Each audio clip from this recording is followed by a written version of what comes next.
Bienvenido, bienvenida a Lecciones de Vida. Gracias por ser parte de la escuela sabática, la escuela más grande del mundo, la escuela que durará por la eternidad.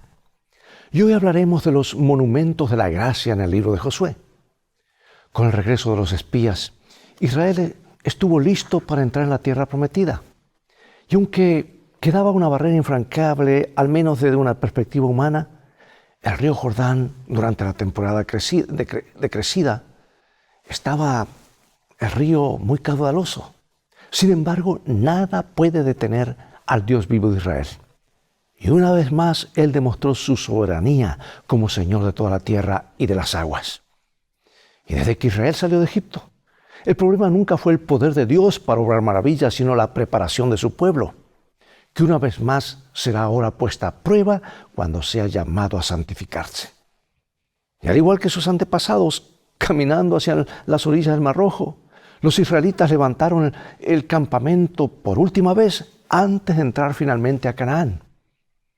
Más de 400 años después de la promesa inicial a Abraham, sus descendientes caminan ahora de nuevo hacia el borde de lo imposible. Desde el cruce del Mar Rojo hasta el cruce del río Jordán, Dios ha convocado a su pueblo para demostrar que para Él nada es imposible. El arca de la alianza va delante de ellos para mostrar que el paso por tierra firme no es una casualidad ni un plan de la mano del hombre, sino un acto de Dios. Y el cruce del río Jordán marca la historia como un día singular. Pero el paso también está marcado geográficamente con los dos grupos de 12 piedras. La pregunta es si este acontecimiento marcará o no la memoria de las generaciones futuras. Pero lamentablemente, con el paso del tiempo, se perdería de vista el significado espiritual de esas piedras. Es trágico. Este olvido lo llevó a Israel no solo a la idolatría, sino también de vuelta a Egipto. Ve por tu Biblia y ábrela en el versículo central de Josué capítulo 4, versículos 23 y 24, y en un momento más regresaré.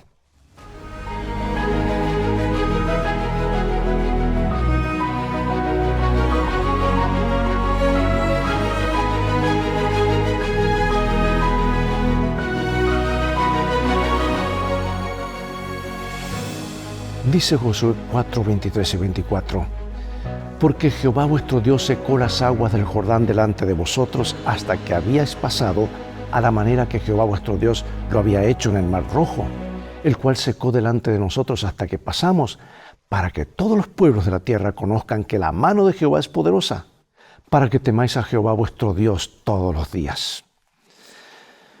El policía hizo una señal y Juan tuvo que detenerse. No había otra opción. El agente le pidió la licencia de conducir y en ese momento Juan se dio cuenta de que él había dejado su billetera con la licencia en la oficina y explicó lo sucedido. Y el oficial le preguntó cuál era su ocupación y Juan respondió que era profesor. Y mientras la agente le entregaba la multa, le dijo que no pensara en ella como una sanción. Es una matrícula, le dijo. Cuando alguien quiere aprender algo, se matricula. Esta es su matrícula para aprender a no olvidar la licencia cuando conduce. Que tenga un buen día, profesor. ¿Sabe que como seres humanos somos propensos a olvidar cosas que no tenemos constantemente a la vista? Olvidamos contestar las llamadas telefónicas, responder los correos electrónicos, regar las plantas, enviar felicitaciones de cumpleaños, etc. Sin embargo, olvidar nuestras necesidades espirituales podría tener consecuencias más graves que simplemente recibir una multa, especialmente porque ellas tienen que ver con nuestro destino eterno. Analicemos pues el cruce del Jordán y veamos qué podemos aprender de esta experiencia. Y nos vamos a Josué capítulo 3. Y nos dice así la Biblia. Josué se levantó de mañana y él y todos los hijos de Israel partieron de Sittim y vinieron hasta el Jordán y reposaron allí antes de pasarlo.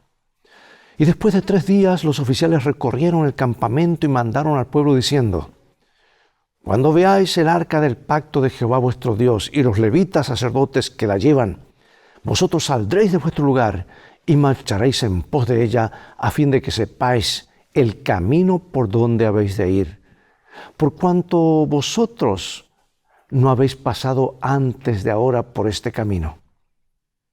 Pero entre nosotros y ella haya distancia como de 2000 codos, no os acerquéis a ella. Y Josué dijo al pueblo: santificaos, porque Jehová hará mañana maravillas entre vosotros. Pregunto, ¿por qué pidió Dios a los israelitas que se prepararan especialmente para lo que estaba a punto de suceder? Esta es la primera vez que se menciona el arca del pacto en el libro de Josué. Hasta el momento de la narración del Antiguo Testamento, el arca había aparecido en el contexto del santuario, en el viaje de Israel desde Sinaí y en el intento fallido de iniciar la conquista de Canaán 40 años atrás. Es que era el objeto más sagrado del santuario israelita y contenía 3 elementos, cada uno de los cuales expresaba la relación especial de Dios con Israel. Allí estaban la tabla de los 10 mandamientos, la vara del sumo sacerdote Aarón y una vasija que contenía maná.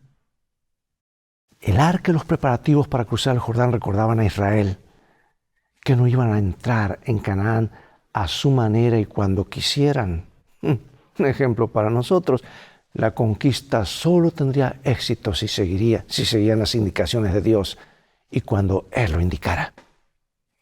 Dios, a quien se describe entronizado sobre los querubines que cubrían el arca del pacto y cuyos movimientos se identifican con los del arca, entró en Canaán delante de los israelitas como aquel que dirigía la conquista. Y el milagro de cruzar el Jordán iba a demostrar a los israelitas que se podía confiar en la promesa del Señor de expulsar a los cananeos de la tierra. Aquel que podía asegurar el cruce en seco del Jordán también podía concederles el don de la tierra. Dios no siempre divide el Jordán. Sus intervenciones no siempre son tan evidentes. Por eso pregunto, ¿cómo crees que podemos desarrollar la preparación espiritual para experimentar y discernir las intervenciones de Dios en nuestro favor?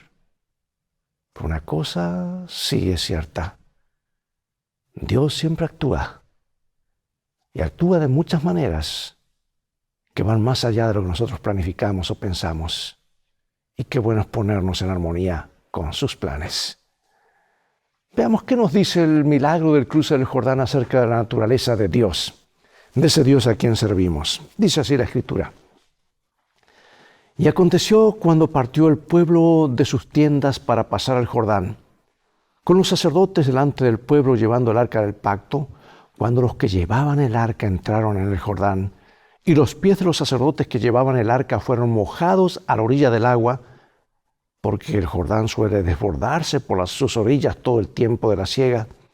Las aguas que venían de arriba se detuvieron en un montón bien lejos de la ciudad de Adán, que está al lado de Zeretán, y las que descendían al mar de Arabá, al mar salado, se acabaron y fueron divididas, y el pueblo pasó en dirección a Jericó.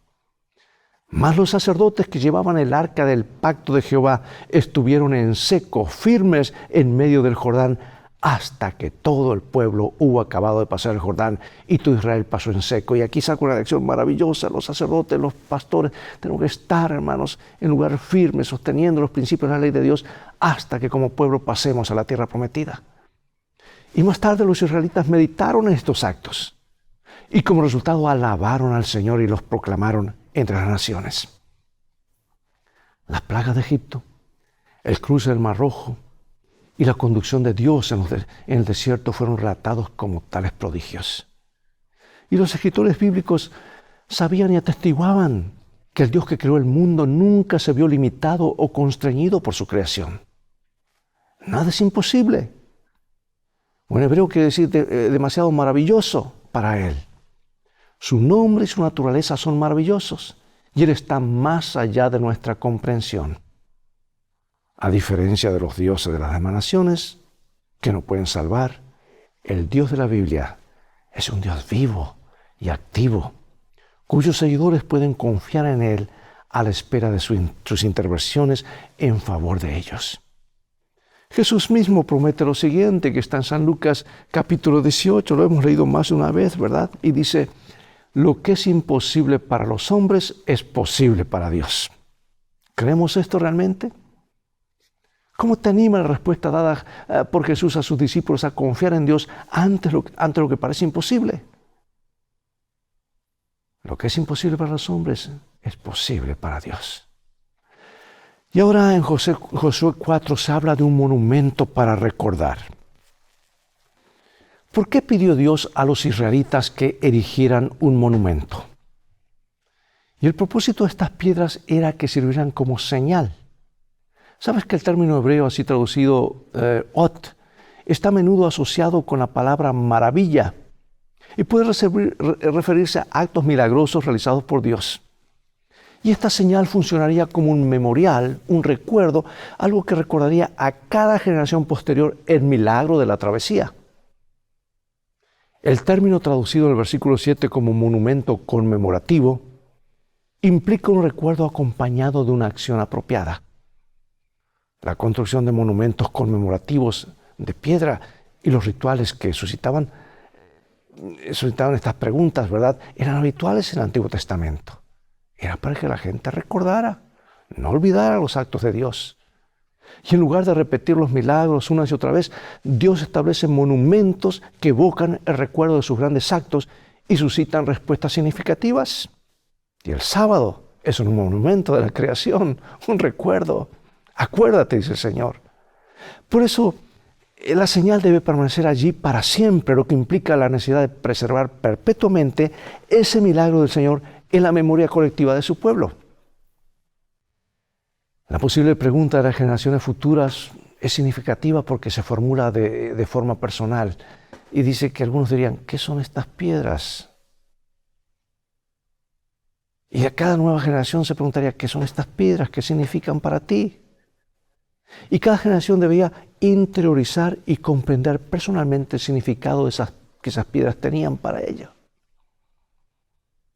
La fe en un Dios hacedor de milagros solo puede mantenerse viva si cada generación redescubre el significado de los poderosos actos del Señor por sí misma. Es por eso que es importante estudiar el milagro del surgimiento y el desarrollo de nuestra iglesia. Nos reafirma para ver que Dios organizó algo más que una iglesia, un movimiento final en el momento profético. Si nos ayuda, no es mirar para atrás al pasado, como algunos dicen, tenemos que mirar al futuro, pero si no tenemos un pasado que realmente nos afirma, el futuro va a andar medio tambaleante. Por eso el Señor mandó a los israelitas, hagan altares, altares de piedra para recordar, porque tal fe marcará una diferencia importante entre vivir fielmente a las tradiciones basadas en la Biblia y el tradicionalismo. La religión muerta de las generaciones carentes de valor y el fervor original. En definitiva, tenemos que hacer nuestra la fe basada en la Biblia.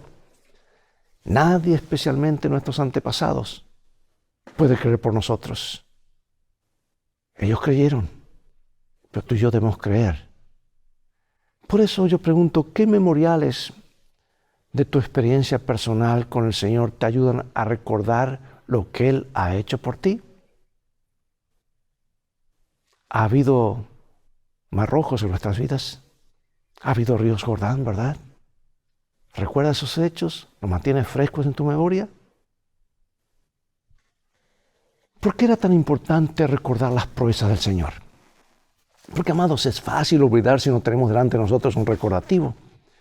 Vamos al libro de Josué, Jueces, Salmos y a Deuteronomio. Vamos a comenzar. Y Josué eligió en Gilgal las 12 piedras que habían traído del Jordán.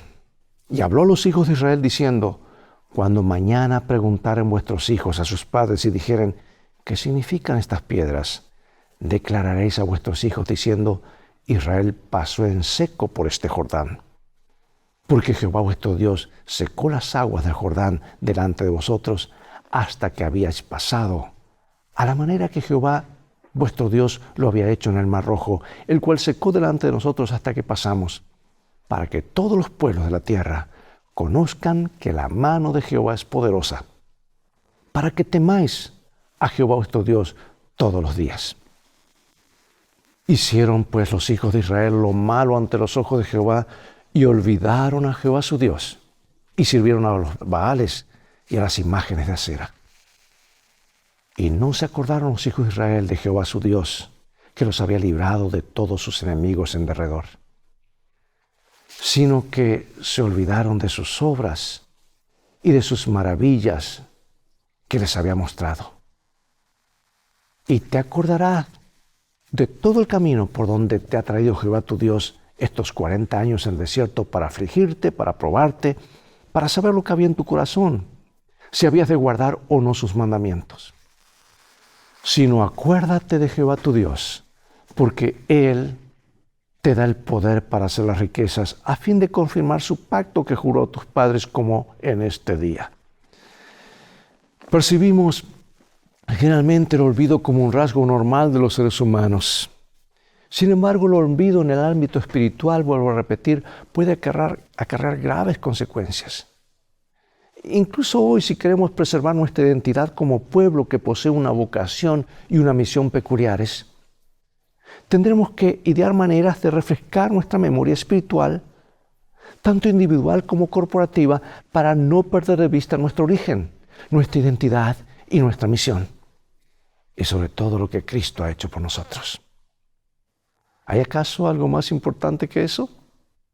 ¿Sabes que Elena de White comprendió claramente que si avanzamos de manera constante a la luz de los actos pasados de Dios y de su revelación, seguramente si no avanzamos de esa manera, perderemos la motivación para cumplir nuestra misión en el futuro? Mira lo que dice aquí, vamos al texto. Dice ella, no tenemos nada que temer al futuro, a menos que olvidemos la manera en que el Señor nos ha conducido y lo que nos ha enseñado en nuestra historia pasada. Una cita muy conocida, pero que nos refresca la importancia de recordar nuestro pasado para avanzar seguros en el futuro. Pero Dios quería llevarlos a una experiencia más allá del Jordán, a una experiencia mayor, más cerca de Él, de total dependencia. Y el Salmo 114 vincula dos acontecimientos, las dos travesías de Israel, que son el Mar Rojo y el río Jordán. Y tiene un significado teológico, porque comparten las dos travesías. Allí está en el Salmo 114, repásalo. Considera que los dos eventos contribuyen a un cambio en el estatus de Israel. Primero, salen de la esclavitud a la libertad. Luego, del nomadismo a la condición de nación. O sea que en ese salmo y en otros, los ejemplos de las dos travesías ilustran el cambio de estatus del autor, que pasa de la opresión, la pobreza, el desamparo y la humillación a la seguridad, al bienestar, a la salvación y la dignidad. Pero también es junto al Jordán donde tiene lugar la traslación de Elías. ¿Recuerdas? En el contexto de un milagro similar al registrado en Josué. Y para Elías la travesía supuso el cambio de estatus más significativo de su vida, su traslado al cielo. Para Eliseo, el cambio también es importante, ya que el ayudante del profeta se convierte ahora en el profeta de la nación. Y también los escritores del Nuevo Testamento mencionan que el río Jordán tiene un significado simbólico y espiritual. Vamos a leerlo en San Mateo y en San Marcos. Y Jesús, después que fue bautizado, subió luego del agua, y aquí los cielos le fueron abiertos, y vio el Espíritu de Dios que descendía como paloma y venía sobre él. Y hubo una voz de los cielos que decía, este es mi Hijo amado, en quien tengo complacencia. Aconteció que en aquellos días que Jesús vino de Nazaret de Galilea y fue bautizado por Juan en el Jordán. Ahora, observa aquí el paralelismo. El ministerio terrenal de Jesús como representante de Israel sigue el modelo de la historia del antiguo pueblo de Dios. Jesús pasa por la experiencia del Mar Rojo y del Jordán. Es llamado a salir de Egipto tras un decreto de muerte. Pasa 40 días en el desierto, similares a los 40 años del antiguo Israel. Y como transición de su vida privada a su ministerio público, es bautizado en el Jordán. Y más adelante, Hebreos 3 y 4, pues reconoce el significado simbólico del cruce del Jordán y presenta la entrada en Canaán como la prefiguración del reposo de la gracia al que acceden los cristianos por medio de la fe. Muchos simbolismos, historias que se repiten, historias de fe, historias de gracia. ¿Sabes que en el contexto original del Antiguo Testamento los milagros del Mar Rojo y del río Jordán enfatizan el poder divino para vencer las fuerzas del mal y su superioridad sobre todas las demás deidades. Y estas manifestaciones públicas tenían como objetivo no solo ser demostraciones de la fuerza divina en sí, sino también oportunidades de evangelización para que otras naciones pudieran conocer la verdad acerca del Dios de Israel. Y uno de los momentos más agradables que tienen muchas familias es el momento en que se sientan a mirar fotografías antiguas, ¿verdad? Cuando miramos las fotos, esas imágenes son momentos congelados en el tiempo, llenos de emociones. Porque en cierto modo recordar es como vivir esos recuerdos. Así que considera tu vida como un gran álbum de fotografías y trata de identificar los momentos en los que puedes ver la poderosa presencia de Dios. En un sermón titulado Cuando Dios recuerda, el pastor LaRondale dijo que recordar el pasado significa renovar nuestra esperanza en el futuro. Y en el mismo sentido, al hablar de cómo Dios estaba conduciendo el movimiento adventista del séptimo día, Ellen G. White lo dijo de una forma memorable. Dice, no tenemos nada que temer el futuro, a menos que olvidemos la manera en que el Señor nos ha conducido y lo que nos ha enseñado en nuestra historia pasada. Bueno, quiero finalizar con estas citas inspiradas y algunas preguntas de reflexión. Dice aquí el comentario bíblico, en los comentarios de Ellen G. White, lo siguiente. Estudiad cuidadosamente las vicisitudes de Israel durante su viaje a Canaán. Estudiad los capítulos 3 y 4 de Josué, que registran la preparación de ellos para cruzar el Jordán y el cruce de este río rumbo a la tierra prometida. Necesitamos mantener preparados el corazón y la mente, recordando las lecciones que el Señor enseñó a su pueblo de la antigüedad. Y en esta forma las enseñanzas de la palabra de Dios siempre serán atrayentes e impresionantes. Y ahora del libro Testimonios, volumen 1. El Israel moderno se encuentra en el mayor peligro de olvidar a Dios y de ser arrastrado a la idolatría que su pueblo antiguo. Hay muchos ídolos que se adoran, aún entre los profesos guardadores del sábado. Dios le encargó a su pueblo en forma especial que se guardara de la idolatría, porque si eran desviados de su servicio al Dios viviente, su maldición recaería sobre ellos, mientras que si lo amaban con todo su corazón y con toda su alma y con toda su fortaleza, los bendeciría abundantemente en sus cestos y graneros y quitaría la enfermedad de en medio de ellos. Bien, amados, esto es claro, hay una lección para nosotros, por eso pregunto, ¿qué maneras prácticas de prevenir el olvido espiritual, tanto a nivel individual como colectivo, puedes sugerir en tu clase escuela sabática, o en tu grupo pequeño? Aunque es importante que tengamos una relación dinámica y continua con Dios y que no construyamos toda nuestra experiencia cristiana sobre la base de poderosas experiencias pasadas, ¿cómo podemos seguir utilizando nuestras experiencias pasadas como recordatorios de la manera como Dios ha obrado en nuestras vidas? ¿Cómo puede el sábado ayudarnos a recordar las intervenciones de Dios en nuestra vida y al mismo tiempo darnos un anticipo del descanso prometido a su reino? ¿De qué manera señala el sábado no solo lo que debemos recordar, sino también lo que podemos esperar en el futuro? Preguntas. No solamente reflexionemos, sino miremos al pasado y vemos cómo Dios nos ha guiado. Miremos a ambos lados y vemos la maravilla de sus manos. Miremos hacia el frente y contemplamos por la fe un futuro glorioso. Seamos fieles al Señor y sigamos construyendo monumentos que recuerden su mano poderosa en nuestras vidas y en nuestra iglesia. Oremos. Gracias, Padre, por los recordativos que ha dejado nuestra vida, en nuestra historia como iglesia, como pueblo. Así como Israel edificó altares y puso piedras recordativos para que las generaciones futuras sepan de qué se trataba. Queremos hoy dejar marcados esos lugares en los cuales ha actuado en nuestra vida, para que al mirar y recordar esos momentos tengamos fuerza, ánimo para seguir adelante juntos al Dios de lo imposible, sabiendo que las cosas van a terminar bien. Danos la fe, la seguridad en tus promesas, en el nombre de Jesús. Amén. Bien, llegó el tiempo de despedirnos.